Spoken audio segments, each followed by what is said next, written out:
Good morning, good morning, good morning. It's a TGIF edition of The Faith Room. Y'all come on in. Come on in. It's a great day to be great. Let's get this day started right. I'm so glad that you're taking the opportunity to join us right here inside the Faith Room. Guess why? Because you don't have to. And so, because you decided to make us your choice, we are grateful. Good morning, Cecilia. Good morning, Kirsten, Angitoria, Pearlie. Good morning, Alicia. Good morning. Now, y'all bear with me today. I don't know why, but all of a sudden my light keeps going on and off, my ring light. So I'm not sure what's happening. So I might end up in darkness at some point. I don't know, but we got to roll. See what I'm talking about? That right there. This is utter foolery. I don't know what's happening, but child, we're gonna keep it rolling till I can figure it out. We'll just sit here and talk in the dark. Good morning, big brother Tony. Good morning, Tori. Good morning, JJ. Good morning. Good morning. Y'all know how we do it. We come in and we start speaking, and then we declare our day. Then we start with the tags and the share. If you're just coming in, I don't know why my light keeps going on and off. But listen, we'll figure it out some way, somehow. But y'all do what you do. You keep tagging and sharing. This is so weird. Like, what is it time for a new one? I don't know. Good morning, Nancy. Good morning, Carla Sims. Good morning, Bobby. Good morning, Kamal. Y'all come on in, tag and share. Well, first declare your day. Looks like we're gonna be doing this for the most part of the day today. Ooh, y'all don't mind me. Talk amongst yourselves, please. Let's see here. I don't know what's going on. What's going on? Okay, let's see. Ciao. Anyway, it's a fabulous Friday. So this light of mine, this little light of mine, this little ring light of mine, it don't want to shine today. So yeah, I'll be purchasing another one like today. So anyway, this not gonna stop this show though. How about that? All right. Kiki says I'm gonna have a favor Friday. Yes, it's the weekend, baby. Listen, what are y'all doing this weekend? Anybody got any plans? Richard Miller looks like it might have a show. Yeah, but I mean, why today? Why? You know how that's how you sometimes your kids do. You want to get you in front of folks and then show out. No, stop it. All right. It's a farewell to your fears Friday. All right, I like it.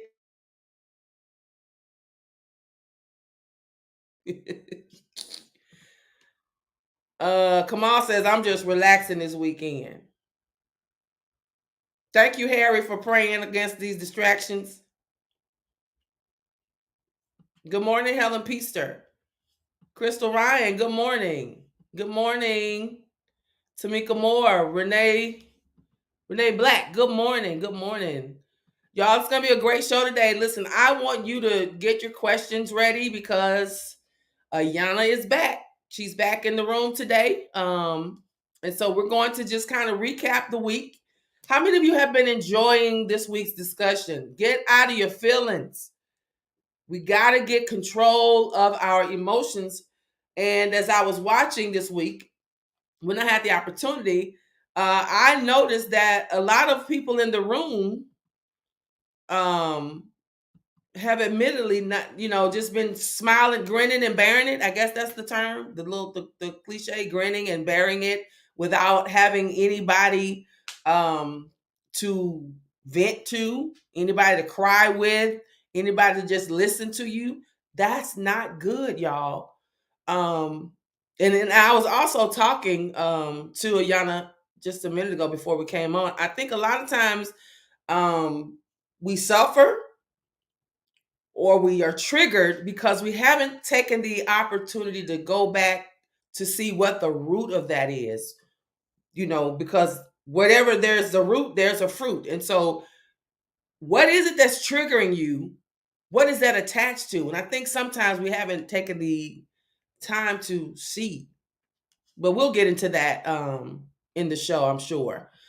Come on, Pamela. She understands the assignment. I saw you, Big Brother Tony. Y'all are tagging away. Come on, come on. It's raining in San Diego. Is that like not a common occurrence or something? It's raining. It's hot. Well, it's pleasant right now in Little Rock. I said I wasn't gonna complain about the heat anymore ever since I left Palm Springs. So yeah. Whatever it is, I'm glad to be in it. Any day above ground is a great day. Ruby Barnes says today is a fresh and freeing Friday. Good morning, Ruby. We need the rain, Pamela said. Okay, y'all needed the rain there. Starla says, I declare a forward moving Friday. A forward moving Friday. I love it. I love it. We getting that down south weather, but I won't complain. Don't complain. Clearly, we need it. You need it. So listen, y'all. Pastor Nate is taking a break today because it's his big weekend. He will be celebrating his 5th year anniversary as the lead servant at Greater Life Church in San Diego. Now, if you're in San Diego, or if you're somewhere in California, or if you're somewhere around, anywhere in that region, and you feel like you want to go celebrate the man of God, listen, do it. You can do it at 10 or at 4, right? 10, I think it's 10 o'clock. Am I right, Greater Life? 10 o'clock and 4 o'clock. He's going to have some pretty phenomenal men of God there to celebrate with him. Of course, let me look at it. He sent me the flyer because I asked him because I know. Yeah, 10 o'clock. Bishop Terrell Fletcher, who has been in this room to share with us. He was phenomenal. So he's going to be at Greater Life at 10 o'clock Sunday morning. Actually, they're at the Marantha Seventh-day Adventist Church. That's where they're holding their services now until their building project is complete. And I think they are about to outgrow that one too, which is a very good problem to have, which speaks volumes to Pastor Nate's leadership, right? So yeah, 10 o'clock, Bishop Terrell Fletcher and of City of Hope International Church. And then at 4, his spiritual father, Dr. E. Dewey Smith from Greater Travelers Rest, the House of Hope in Atlanta, Georgia, and so many other locations around there. He's going to be the word sharer that day. So listen, if you love Pastor Nate and if he has impacted your life in any kind of way, I want y'all to go by there and help him celebrate. You got 2 options. And I think it bears to say this. You need to get there early for whichever service you choose. All right? So let's not forget. So yeah, he's chilling today and he deserves it. So I'm gonna be driving this ship today, and we're gonna get to our destination safe and sound. All right, now if we have any first timers in the room, listen, I want you to do us a favor and type the number 1 in the chat, the number 1, and beside the number 1, tell us where you're watching from. Tell us where you're watching from so we can celebrate you and make you feel welcome. And we also want to know where we're reaching. Okay. Kiki says, did y'all provide the address for Sunday? He said they may change locations. I don't know about that. So Greater Lifers, can y'all help Kiki with that? I don't know about the change of location. I know the graphic has it at 6065 Skyline Drive in San Diego. Now, if there's a change in the address, I am not aware. Okay. They're welcoming. I haven't seen any newcomers yet. Any first timers? Have y'all seen any? Oh, let's see. They're welcoming Okay, so Kim says it's still at that location at Marantha, 61st and Skyline. All right. It's going to be at Marantha, not Calvary. He did a Facebook Live last night confirming Maranatha. How do you say it? Maranatha? I guess. All right. All right. So I don't see any. There it is. Lay Reed just typed it all up. Read that. I don't see any first timers in the room today. So let's keep it moving. Because I want to go ahead and get Ayana in. But I know y'all want to. You want to do the question of the day because you just like something. And I just know Pastor Nate did not do it. Not one time that I was gone. I already know it. So let's do it. I didn't type one out, but I think I can come up with one between now and the song finishing. So are y'all ready?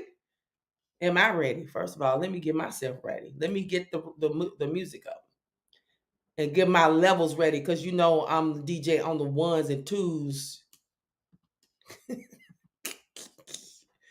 All right, let me make sure everything is everything. All right, here we go. Yo, Faith Room, what's mobbing, man? Faith Room,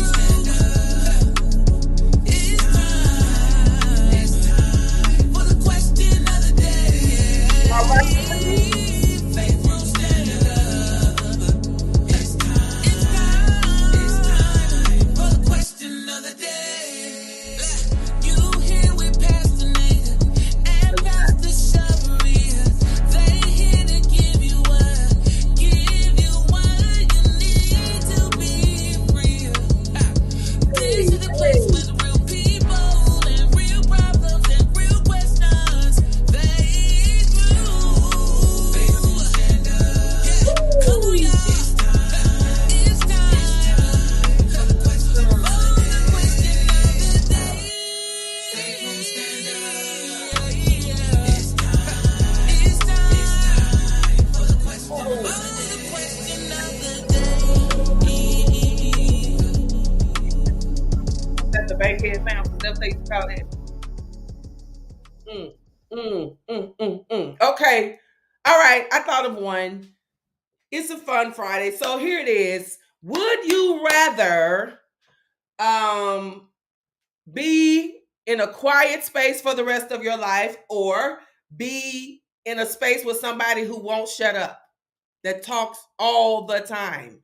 Would you rather be in a quiet space, living alone, quiet space for the rest of your life with nobody to talk to, or would you rather live with somebody who won't shut up for the rest of your life? Let's go. Let's go. Oh, yeah, that was the bankhead bounce I did. Yep. Let's see what y'all have to say. Okay, quiet. Y'all rather just have a quiet space? Quiet. Now, mind you, ain't nobody gonna be there with you for the rest of your life. Quiet. With the person that won't shut up. Quiet. Live with the person who won't shut up. Quiet space me, please. No, not just someone who talks. They won't shut up. Now you understand that, Bobby, right? No, they don't sleep. They talk the whole time. You talk too much. And you never shut up. That one. Quiet. Quiet with the option to engage. No, who you engaging with? Ain't nobody there. Quiet. Somebody who won't shut up. Okay. I think we got more people that would like just these introverts in this room. My introvertism kicks in really high, so I want my quiet space. Yeah. I think, I don't know. I probably would go. I like the quietness, but I like to be around people though when I get ready. So I don't know where I fall in that. Okay. With the person who won't shut up, I work with kids and I know how to tune. Now, most mothers, we have that innate gifting to just tune people out. If you are a mother, you know how to do it. Okay. All right. So looks like we got more people who would rather be in quiet and solitude than those who would rather be with the person that talks all the time. All right, good deal. Just want to see what kind of people we got in the room. All right, y'all. So I'm getting ready to bring Ayana in. She is no stranger here. Um, and so we're just going to kind of recap, and she's going to shed a little light on emotional health or how important it is to be emotionally healthy. And then I'm going to let y'all fire away with your questions. And then we'll just take it from there and prepare your hearts and minds to sow your at least your $10 seed today. You know, it's Friday. This is what we do every Friday. All right. So y'all help me welcome back in this space one more again, Ayana Johnson. Hey, Everybody. how are how Happy are Friday. you? I'm doing well. Awesome, awesome. It's so good to see you again. Yeah. And I know this is going to be great. Look, they're welcoming you back to the room. Um, so listen, we've been talking about getting out of our feelings and getting control over our emotions. Um, it's it's okay. We talked about it's okay to have emotions because we're humans and God created us to have emotions. But what is not okay is when our emotions get the best of us and we lose control of that, or we're always. I think one day Pastor Nate asked the room a question. No, he said there are two different kinds of people: those who walk around with their emotions or their feelings on their sleeve, and then there are those who hold it in and they don't share it all. And so I don't think either one is a healthy space. So I guess we need to kind of get in that happy medium. But we do know that even Jesus Christ himself had emotions. Um, and even we talked about Peter in the Bible was always acting out and making emotional decisions. But the good news is you're not so far gone that God can't turn it around and that God can't use you. So I think we need to do the work, the natural, then the spiritual, right? And Right. so let me ask the room, Ayana, y'all tell us today what were some of your greatest takeaways from this week? What were some of your greatest takeaways this week as it relates to this conversation around emotional health? So Ayana, while they're doing that, can you kind of tell us why it's important to be healthy emotionally speaking? Well, you have to remember that so let's start off as far as like your daily obligation and things that you know that you have to do, the things that you know you have to like secure every day in your daily living when it comes to you being a mom, when it comes to you being an employee or an employer, when it comes to making executive decisions as an adult, when you're not mentally or emotionally stable, you make impulsive decisions that will often cause long-term risks, even with Mm. like health issues. Right. It can take you to a point where you're overly stressed and you know what? The sign is not even always obvious. Sometimes it happens and you Mm. don't even realize that you're stressed. And then, you Yes. look up and somebody's like, oh man, he had a heart attack. He was so healthy. He was this, he was that. It's because there's a buildup of like hiding those emotions and not really confronting them. And the funny that you just said that because there was a comedian that just passed away and everybody was talking. I can't remember his name, but everybody was talking about how he was in great health. He worked out, he ate right, and he had a massive heart attack and Yeah. died. Yeah. So yeah, we have to be very careful. Woodard says one of his takeaways is we have to acknowledge it in order to address it, and that is so true. Let me go back before we move to what we defined emotions as, and then we talked about how emotions and feelings are not the same. So we said that emotions are reactions that we as human beings experience in response to events or situations. The type of emotions a person experiences is determined by the situation that triggers that emotion. And so then, as we talk about emotions versus our feelings, the emotions originate as sensations in the body. Feelings are influenced by our emotions, but are generated eventually from our mental thoughts. Emotions are the raw data, a reaction to our present reality, whereas feelings can be diluted by the stories that we create in our own heads based on events of the past or fears of the future. And then also saw that Pastor Nate mentioned, I want to say it was yesterday or maybe the day before, how our emotions, if you think about a car, our emotions are the engine Yeah. and our feelings are like the frame or the body of the car. So it is our emotions that drive Mm-hmm. our feelings, so to speak. Yeah. So I guess we can kind of talk about if you what are your thoughts on any of that? So when it comes to the emotions being like the driving factor, they really are um, taking, being able to like control your emotions and have more understanding of why you are having emotions. Like it'll be the driving factor of the outcome of whatever that Mhm. you're doing, like the success of that.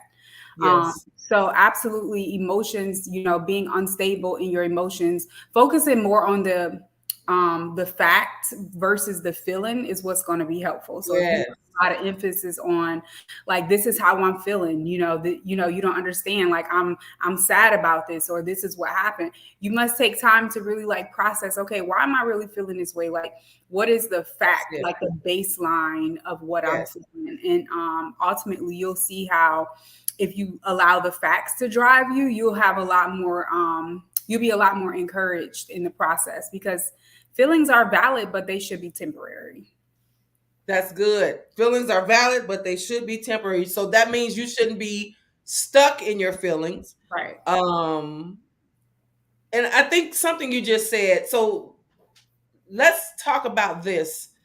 You said feeling that you need to go with the facts. And so that takes me back to there are things that trigger our emotions or our I don't know which that trigger our emotions, I guess. We have an emotional reaction to things that happen to us. For instance, if you suffered rejection, or if you felt rejection as a child or abandonment or something like that, and the moment somebody doesn't agree with you now, you immediately react as you feel like somebody's rejecting you or they don't want what you offer. So, but here's the thing, we don't ever go back to the root or the fact. The fact is I'm acting like this because there's a root to this. As a child, I experienced rejection or whatever you experienced. And so now that's why my emotions take me this way and drive my feelings all over the place when it relates to that. So how can we take it back to the fact that you spoke about or get back to the root of it? How do we do that? By processing it, it's really dangerous to really keep everything within yourself and not Yeah. like talk to like a close friend, or go to join, if you don't have, if you can't say you have friends or family members that you can talk to, like go to some type of support group, like a group therapy session, or go to a church where there's some type of groups that you can get into and like share your feelings. Mhm. Talking about it, releasing it, and processing it, understanding like, okay, yeah, this happened to me, or my mom wasn't there for me, right? And the fact, the emotion connected to that is like, my mom was not there for me, like she should have been there for me. But the fact of the matter is, if you look back at the situation, and a lot of times we can assess like how this happened, like she wasn't there for me because she was emotionally unstable, or she wasn't there for me because all throughout her upbringing her parents were not there for her. Like really like grasping onto the Wow. process of elimination of everything that has happened, and allowing that to kind of encourage you to say, you know what, my mom was the my mom was what I saw, but my mom was not the baseline of what happened to me. Like her Mhm. not being there was the outcome of her father not being there for her, or Okay. her being emotionally stable by being in a very toxic relationship with my father, or, whatever the case may be. Like really process it and break it down to where you realize, you know, partially you are the victim in the situation, but ultimately the reason why you were victimized, there was a process before that. Wow. Okay, so somebody was first of all, let me put this one up. Latoya says you are talking to her, and that's good. Amen. So here's a question. Harry Bass says, so what do we do when suppression has become a lifestyle for us? When you just learn how to just suppress all your feelings. What does Okay. it, yeah. So when you learn how to suppress all of your feelings, number one, Harry, I'm glad that you acknowledge that it's a problem, because that's the first step. Like knowing that, you suppress your feelings, like everything, when you feel in some type of way, you not really voicing yourself and things like that. So the fact that you acknowledge it is great. But the second part will be holding yourself, accountable, because it has to start somewhere. I could give you like to just say, well, do this, and then you won't have to oppress your feelings. But that's not the reality. The reality is that this has become a part of who you are.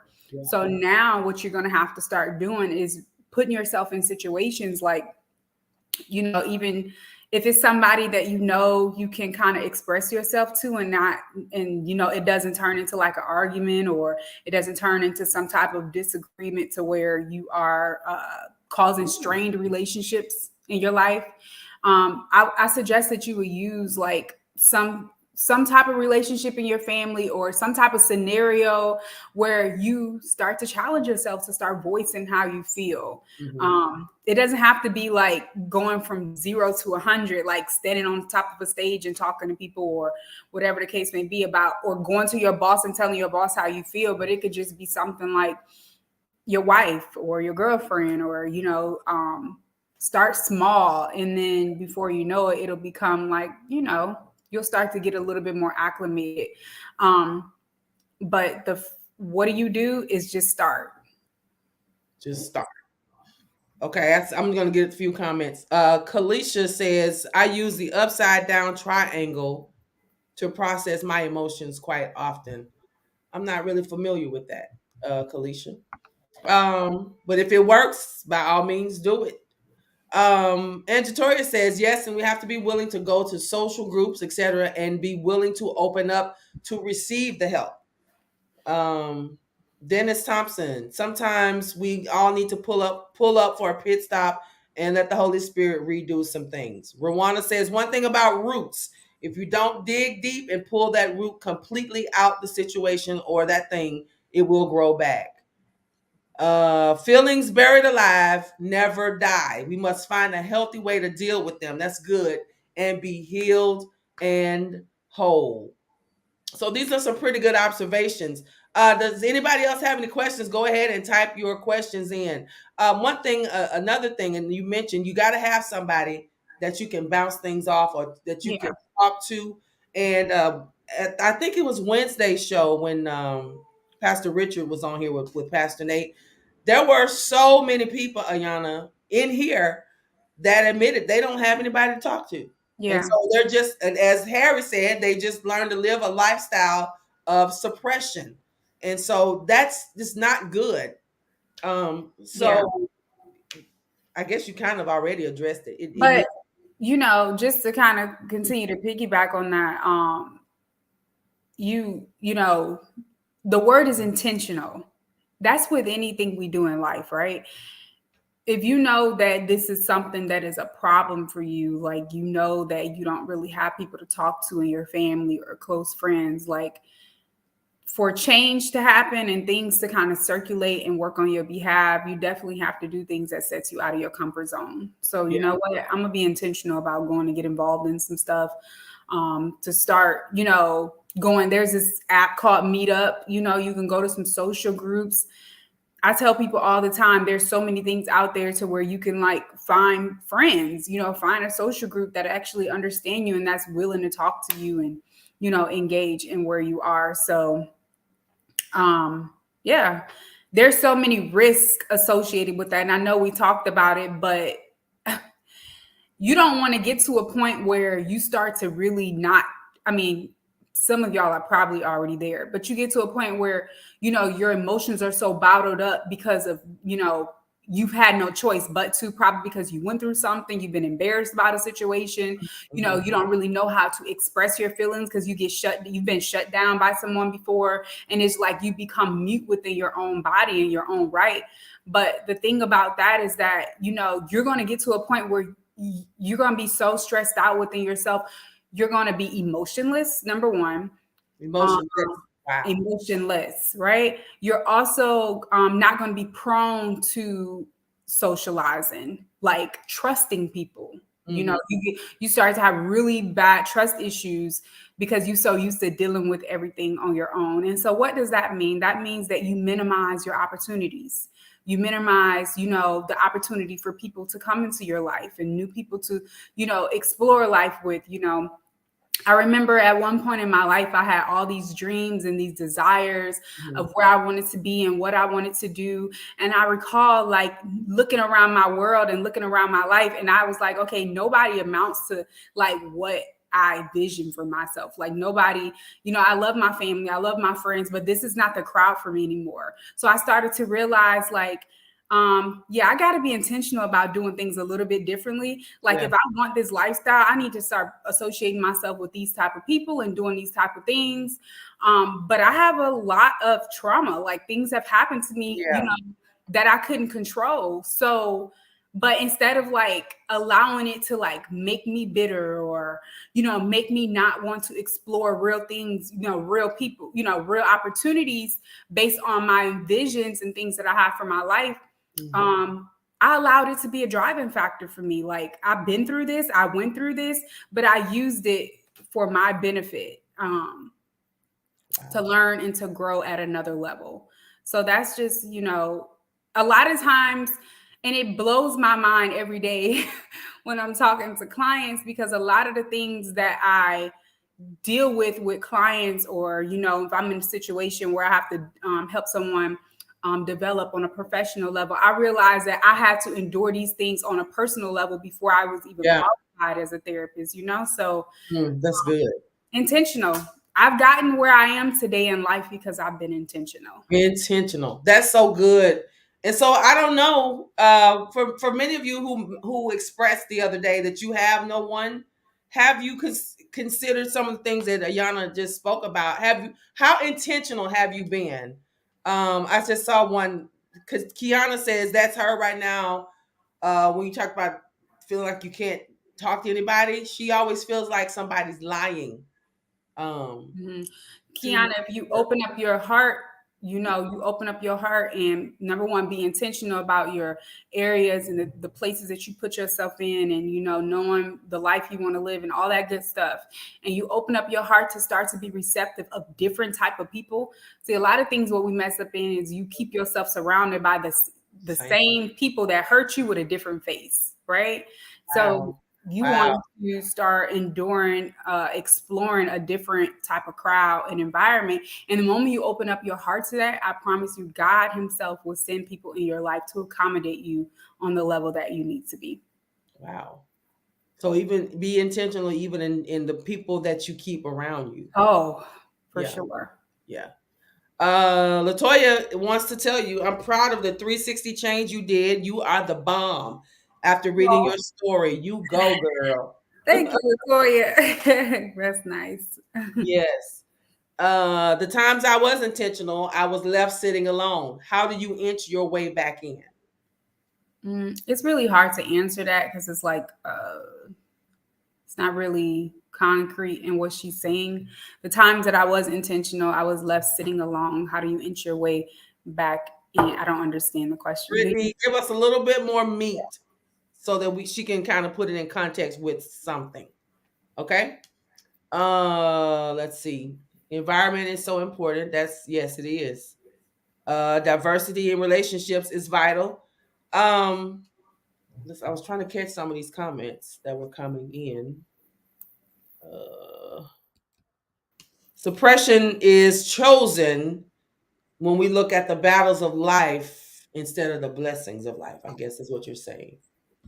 And so I guess you kind of shared with us what happens when you don't take the opportunity to get control of your emotions. And again, emotions are not bad. They are not bad. We all have them, but Yeah. it they shouldn't lead you. Go Right, ahead. right. Focus on the facts versus the feelings. But I want to add to that. Okay. Being that this week is Suicidal Awareness Week, I would like to Mhm. touch on that a little bit. That's Please. another really, really important piece when it comes to like um, holding your emotions in and, telling yourself, like, I'll deal with this later, or, I'm not really I'm good on people, or I don't really want to talk about how I feel, or I don't really want to um, engage in situations right now. Mhm. So when it comes to suicide, right? Nobody just wakes up and say they're going to take their own life. It's literally a buildup of embottled emotions. There's no specific cause for someone taking their life. There's no specific reason where somebody look at you and say, well, why do you want to take your life? A lot of times people can say what they feel, but they don't really give concrete reasons as to why they feel like this is what needs to be done. Yeah. Um, so don't think that it can't happen to you. Don't think that you can't wake up one day and say, you know what, I'm freaking tired of life. Like, I'm done with this. I don't want to keep dealing with this. I don't want to keep, holding stuff in. I don't, if I got to wake up every day and not trust the world around me or be a part of this, it's just too much pressure on me. Like, it happens like that, in a lot of situations, especially when it comes to like a working class, like people who go into, work jobs, they take care of children, they come home every day and they kind of do the same thing, the same pattern every single day. I want to highlight how important it is to kind of change up your patterns sometimes, Okay. change up the way you kind of move with your daily obligations. Like, take yourself, on a trip sometimes, or do something different. Like, don't feel so obligated to having this whole pattern of behavior every day, because one day you'll look up and you'll just feel hopeless, and you'll start distancing yourself from people, and you'll start feeling like you don't want to talk about it, or you don't have nobody to talk to, or to talk about it with, all types of things. So bottling up your emotions and not really expressing how you feel according to the way that you have to live is important. That's so good. And I was listening. Pastor Nate shared a story, and I've seen it. Somebody mentioned it in the room. It's kind of scary for us who are trying to be attentive to people and to be there for people when they're able to suppress it so much and keep smiling. How do we, like, we sometimes when people commit suicide, because he talked about a funeral that he did of a young lady that committed suicide, and her own mother said, I never knew, she was always smiling, she was always happy. So how do we on the other side of that, like, navigate, like, what are there other signs that we should be looking for, because we're trying our best to be there for people, but if they don't say it and if they're always happy, I don't know. I guess Well, we don't even see the need to say, is something going on, or are you okay? the reality is everybody always happy? Well, no, they're not. Right. So if you see someone like always happy, that's a sign, because Mhm. you're not always happy. Like, what are you, you're not always happy. There's, ask people, like, are you okay?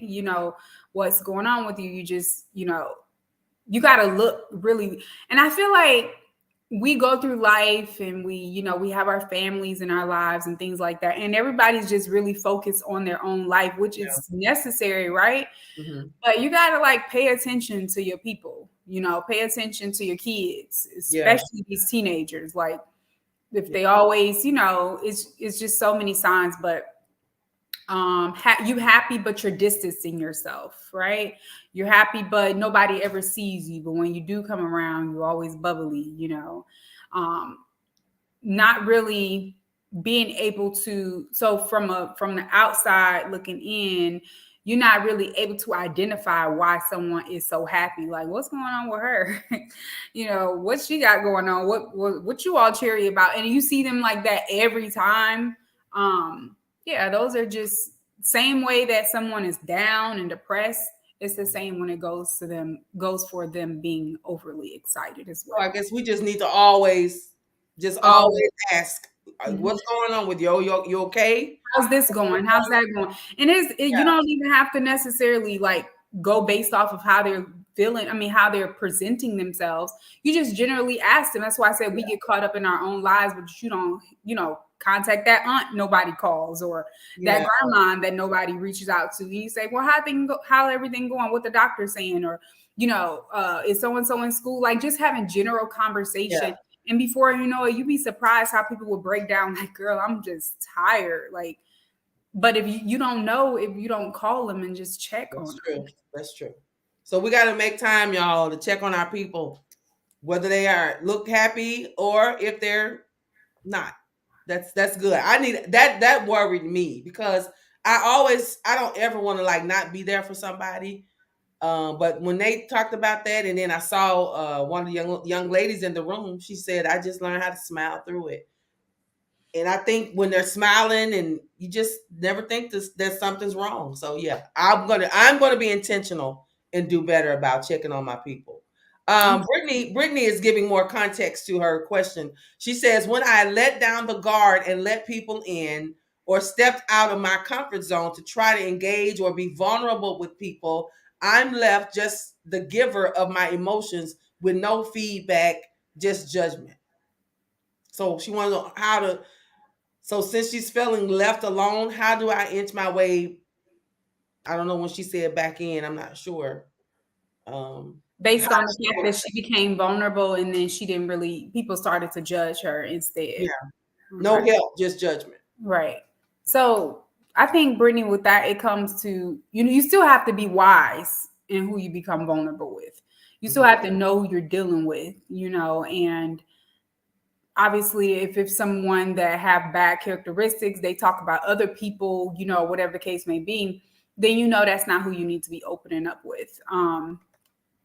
If you are just meeting someone, you have to feel people out and and that's why we're going to put the faith in there a little bit. That's why it's so important to really have a relationship with God, so Yeah, that you yeah. can feel comfortable in certain situations. People's spirits will always tell on themselves. Like, Mhm. just opening up to anyone is a danger zone. But being able to really understand who you're dealing with and what you're dealing with, and to see, is it even valuable for you to Yeah, open up to that person? Like, that, are you just opening up because it's a person there available to you, or is there any value in it? But you won't really know if you don't use wisdom, insight, and what's the other word that I'm looking for? uh wisdom, insight, when you're discernment. able to discernment. Use discernment for sure. Hmm.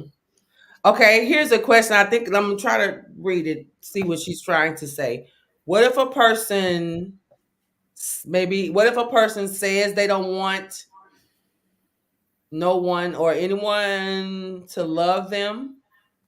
So I guess maybe this is not for me, it's for a friend. Maybe somebody has tried to reach out to someone who they felt needed some help or encouragement, or try to talk to them. They said they don't want anybody to love them. Betty, let me know if I'm interpreting this right. What do you do if somebody says that? You try to reach out to them and they don't want your help, pretty much. You can't give them the help. Oh, okay. Are we talking about suicide? I'm assuming, Okay. yeah. Okay. What If if you you notice somebody's moving different and you reach out to them, but they said according to this they don't want nobody to even love them. get other people involved? Okay. Yeah, you get other people involved, especially if you know that they are like really at a breaking point. You know, um, you get other people involved, and you don't give up, Okay. because you have to remember they're focused. They're making that decision based on their emotions, their Absolutely. feelings, how they're feeling. Yeah, So that's an example of your emotions controlling you. yeah. at that point. Pearlie says you have to definitely be wise with who you are vulnerable with because it can be more harmful than helpful. Yeah. Chuck Brown, I'm 59 years old. It's hard to trust people in this world today. Not trying to be all godly, but this time without God today, you are alone. Build up your relationship with God. Amen, Chuck. We're definitely not discounting that. That's always gonna be number one. Get your relationship with God in order, because He can definitely help us through. He is a mighty counselor, but there are counselors here too, so we can have both. And and I know you know that, Chuck, but I'm just saying some people think it's either or, therapy or God, but you can have both. Um, Renee says, I used to constantly lie and say I'm fine whenever asked what's going on with me. Now I keep it real, but to a certain extent. I realize everyone can't handle all of me, and because I can be a lot, and that's my truth. That's good. Amen. Yeah, that's good. Okay, so back to that other question. The person didn't want nobody to love them. She says they're always mad and angry and loud. So something is going on. Yeah. Again, like you said, you have to get some professionals involved. But if they probably will reject them too, huh? Or do you think they don't even need help?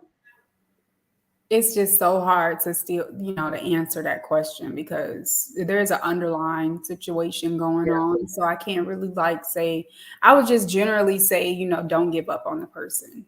Like understand, Betty, that there is something going on with them. There's an underlying reason why they're feeling this way, why they're feeling hopeless when it comes to, having connections with people.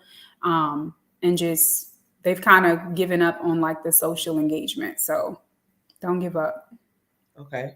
Kim Five says it is so difficult to really decipher between their story and their reality. My brother said he was good. No more suicidal thoughts. We even sat up all night, and in the next 2 days, he was gone.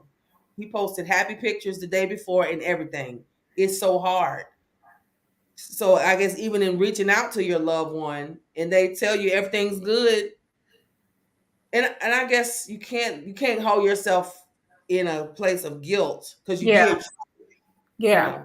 thoughts. Yeah. You did your duty, Kim. Mhm, I remember Kim from the last time I was on mhm, here. Yeah. mhm. You did your duty. I mean, there's unfortunately we can't stop everything. We're referring to seeing the signs and doing what you can do to prevent it from happening. But at the end of the day, you can sit up all night and talk to the person and then wake up in the morning that they're no longer here based off of the fact that that's what they wanted to do. So I'm sorry that happened. And, it's just you did what you could. And it's a very difficult situation. Okay, Vanessa says, I personally feel that in some occasions there are some people that you just can't help. You do what you can and leave the rest to God. Absolutely. Absolutely. Angela Sanders, that person is crying out. I guess she's referring back to the guy that Betty's talking about. That person is crying out through their emotions and is really waiting for the help and that one touch. Um, Shay says, I would continue to reach out to them. So if you keep reaching out, is that agitation or like what? No, they're gonna act like you aggravating, but they actually love the attention. The reason why she's so loud and always mad and loud because she really wants the attention. She's just putting it out in a more negative perspective. But if she's loud, she always says she don't want to be bothered with people. She don't want to be loved. She's angry. There's a lot of baseline anger, but Yeah. ultimately she wants to be loved. It's just going to take a matter of time for her to just say, you know what, let me stop this. But you'll never see that day if you don't keep reaching out and keep loving on her. Okay. Yeah, that's what Pastor Richard Miller was saying earlier. It's symptoms of underlying something else is going on. So Yeah. yeah. Woodard says, when getting others involved, don't feel as if you're betraying that person who needs the help. You are attempting to save the life of the person who is unable to admit that they need saving. I think that's good. Don't feel bad because you had to call in, professionals to come and help them. Yeah. Okay, here's Horace Fisher says sometimes professionals are not so professional. What do you do then? What kind of professionals is he referring to? Like mental health? I'm assuming. Horace, are Okay. you talking about like mental health counselors and therapists? I'm assuming. Are you referring to like they're not giving you the help that you you are sorting out for, like the help that you need when it comes to your mental health? Answer that for me, and then I can Say answer. yes. Okay. Um, so that means you should find someone else. Every therapist is not going to connect with everyone. You have to remember that people Mm, specialize in certain things, just like there's medical doctors. You're not going to go to a heart right. surgeon for services for OBGYN. Like people Mhm. specialize as therapists, they're certified for certain things as well. So kind of know who you're dealing with, what you're dealing with in their background, and what's the baseline of what they offer. Because to just say I'm going to a therapist, and I don't think a lot of people know that, like there's different therapists. Someone may say they specialize in trauma or transitional relationships or substance abuse.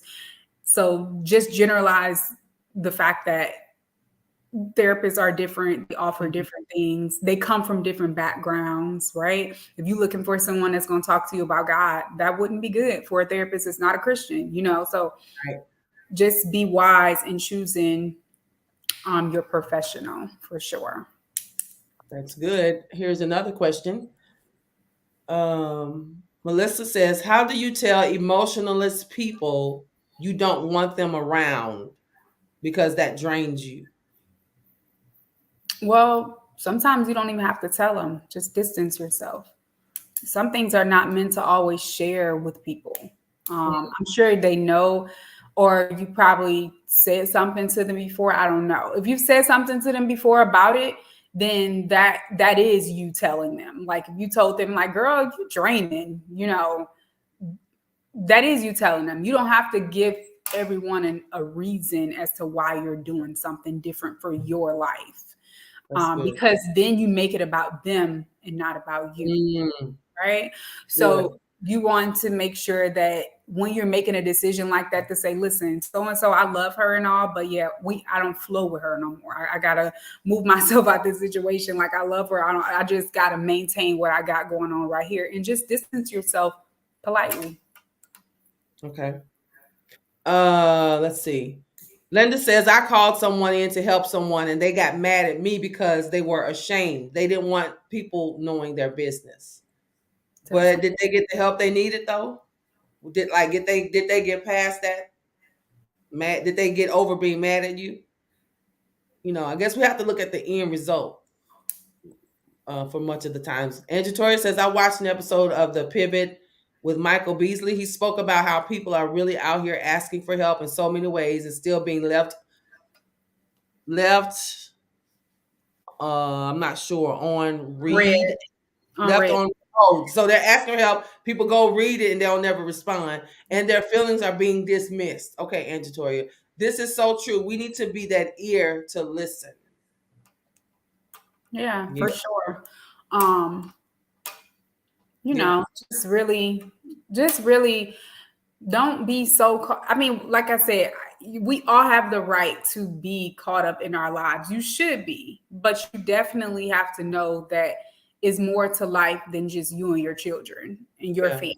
Like people, you have gifts and you have things that how you can help people in ways that you don't know unless you open yourself up to do that. Okay. And we're going to be wrapping up here. Rwanda says, "I'm one of those I'm good people. I don't like to burden others with my personal issues. So since my mom is gone, I just share my innermost feelings with God." I think now this is my thought. I think and you can chime in. I think you need a human too. What do you think, Ayana? Um, I think that sharing your feelings and emotions with God is a start, Mhm. especially when you feel like you don't have anyone, because I've been there. Yeah.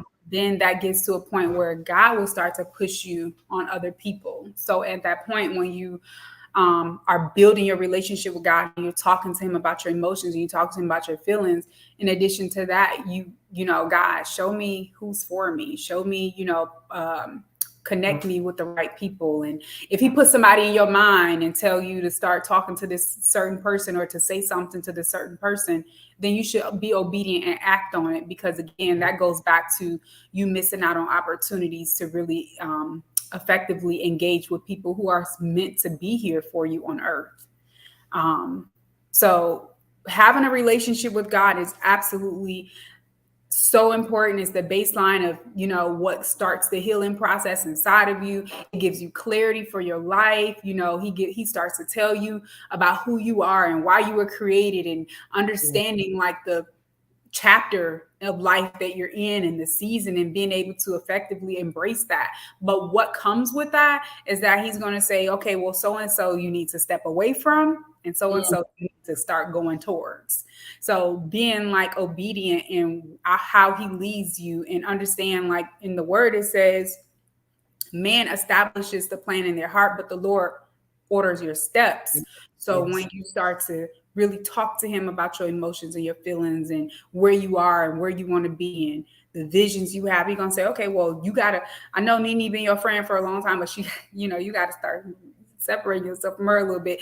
Okay, now, this person is a part of your life. That lady at church with the red hair, like start really talking to her more, like really be actively in tune with what the Lord is saying to you unapologetically, because that's how you get that emotional healing, that comfort, and be able to take your life to another level.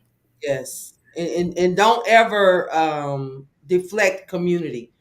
And like she said, God will show you who should be in your circle, who should not, who that trusted person can be, and who is not, who because sometimes who you think it is not who it is. Yeah. And so, but I just want to promote community. We are not meant to do life alone, No. Romana. And I I've gone through the pain of losing my mother, and you're gonna need to talk to somebody. Yeah. You're gonna need to have somebody that you can, cry with or cry to without judgment. Richard Miller, he says that's good. Many people, particularly from our demographic, have no idea what a good therapist is. So, what constitutes a good professional? What expectations should we have when dealing with therapy? So, I don't know about a good therapist, because good is what works for you. Yeah. So someone could be good in their own right, but it's not good for you.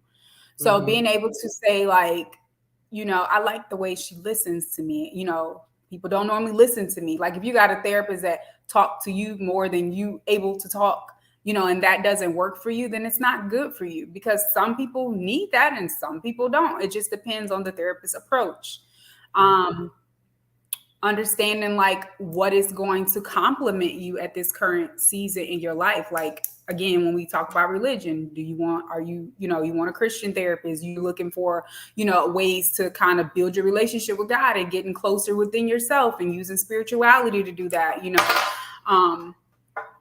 Is it someone that is nurturing you the way that you need to be nurtured in a way? Because therapist is not about the therapist telling you do A, B, and C, and then D, whatever is going to happen. A, B, C, you do that.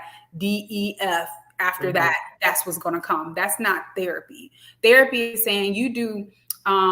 You tell me what's going on with you, and I'll tell you that I'll kind of guide you through A, B, and C, and the result of that will be the end goal, right? Yeah. So I need you to come to me and be able to tell me what's going on with you. Open up your whole heart. I always tell my clients, like speaking to a therapist is like talking to yourself. So what that means is I get to say whatever comes to my mind. I get to talk about, like if I'm in love with the animal, I get to say it. And I don't have to worry about being judged. I don't have to worry about, this is not a person I'm talking to. This is like my inner thoughts. And I'm actually getting back, some guidance for all this stuff in my brain to make sense. So if you're going to a therapist looking for a therapist to tell you this is what you need to do for this to happen, that's not effective therapy. It's guiding you to see what needs to happen for you based You. off of, yeah, Yeah. for you to be able to figure it out. But we're just here to guide you and give you the insight and the perspective that you need. So that's what makes therapy good, when you realize that it's helping you to be able to have more control over your thoughts, your emotions effectively without somebody telling you what you need to do. Because you can go to a family member and they'll tell you what you need to do, right? But a Yeah. therapist is like, okay, let me share with me all these emotions and let's guide these emotions to where you have more control over yourself. Okay, that's good. One final question, and then we're gonna go. Lisa, I'm sorry, says, "What do you do when you're afraid to ask for help, or you're afraid to reach out to try to help? What do you do when you're afraid to ask for help?" This is this two questions. What do you do When when you're you're afraid afraid? to reach out. So one, what do you do when you're afraid to ask for help? And then two, what do you do when you're afraid to try to help somebody? What do you do when you're afraid to ask You for need help? help, and I'm scared. I guess probably a judgment or embarrassment. What they're gonna say, probably how I'm be looked at. What do you? So Well, it what do you? goes back to what we was just saying, like using discernment, asking God, where does your help come from? Where do you need to, is this person somebody that you can trust? Like allowing your spirit to guide you so that you don't make decisions where you're going to find yourself being hurt by somebody because you shared it with the wrong person. So just really including, your gaining that insight within yourself to know who to deal with, who not to deal with. And at some point, like I've been saying, you got to be intentional because it's not like somebody's gonna come wave a magic wand and say, it's okay. You don't have to be afraid. It's more of, let me use wisdom and tell myself like this person I shouldn't be dealing with, but this person right here, I know she has a good heart. I know that she'll listen to me. I know that she'll, really focus more on the facts again versus the feeling, which is you being afraid. Or Okay. if you're afraid to reach out to try to help. If you're afraid to reach out to someone to try to help them, you probably are not the person who need to be helping them. Because I feel like you'll be totally convicted when you're supposed to be helping someone. Like it will be on your heart and you should do it based off of the spirit leading you anyway, versus like you just doing it because they need help. That's important as well. And I guess you wouldn't just lead in. Hey, I'm here to help. I'm here to help you because something wrong with you. You would start just asking how's everything going with you. I guess you wouldn't come like suspect. Are you all right? Something wrong with you? Yeah, That kind sometimes you can lead your way into it, but sometimes I see people that I know need help, but I know that every person is not my assignment, or of every agree. situation I'm not supposed to be involved in. So you also have to protect your own mental health too when you getting yourself involved in reaching out to situations that you should not be a part of. Yeah. All right. It's been a great show. I'm gonna get this last comment.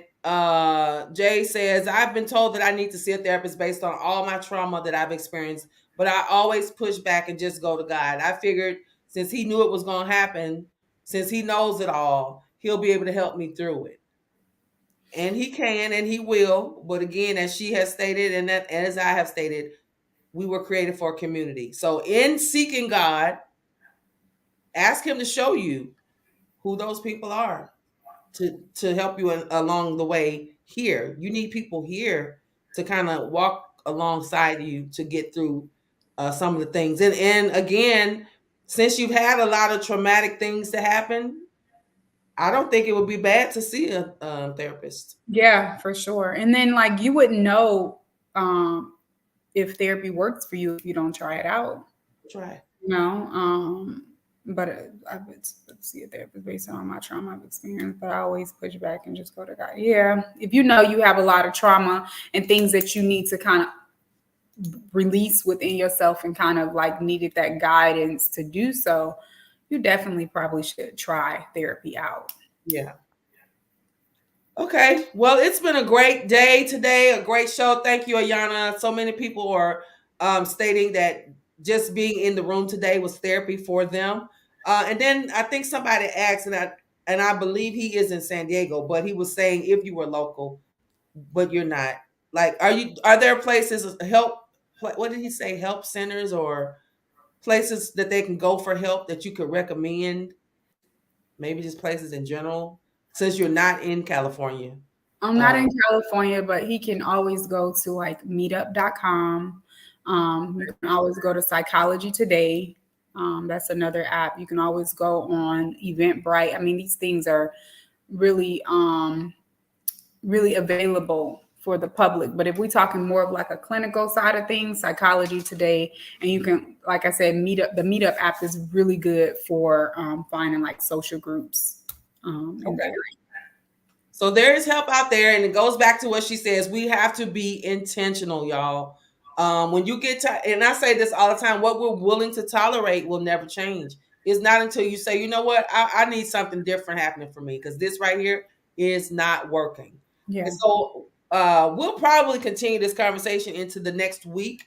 But it's just so important that we know we got to get our emotions in check, and we have to do our part. God's going to do, matter of fact, He's going to do His part, but we have a part to play in this as well. And don't neglect the help.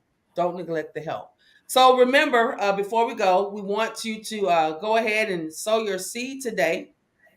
Fridays is usually the day we designate to give, and we always ask that you give at least a $10 seed, at least $10 if God has blessed you in that way. If not, then don't feel bad. Maybe the next time. But if you're inclined to sow today, we want to make sure Ayana is good. So sow today. And the only way we're able to give right now, y'all, I'm sorry, we're getting things in order so that we can do the other venues. But right now, all we have is Cash App. And so our cash tag is $ the Faith Room 1. $ the Faith Room 1. If you'll do that today, God is going to bless you. You already know this is great. This is a great ground to sow your harvest. Sow your seed so that you can reap the harvest that will come from that seed being sown. Never, the seed may leave your hand, but it'll never leave your life. You will live on this seed. Trust me. Don't forget, Pastor Nate will be celebrating his 5th year anniversary as the lead servant at Greater Life this Sunday, 10 o'clock and 4 o'clock. And if you're able to go, please go. If not, those of us who are not close, I believe they're going to be streaming both services. So let's try to jump in. And if you want to sow a seed to Pastor Nate, his cash tag is $NStew77, if I'm not mistaken. Somebody from Greater Life, if you'll type his personal cash tag in the comments, that would be wonderful, because we want to be a blessing to him as well. Him, Lady Z, and Carter. Happy anniversary to you guys. So, Ayana, do you have any closing thoughts, any final thoughts for us before we leave today?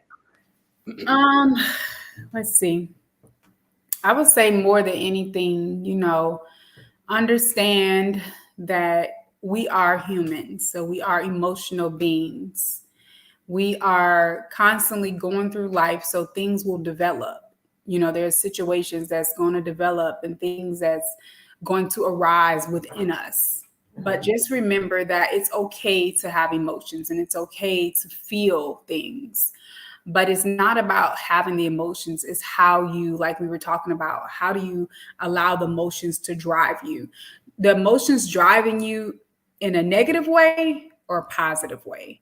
I think I told y'all, like I said earlier, I've had a lot of things that has happened in my life. And I think that, and I know for a fact, the 2 things that have helped me to just get anywhere close to where I am today is by allowing my emotions and allowing the things that I've been through to allow me to see life differently, want to do life differently, and have a new understanding for life according to what I've endured.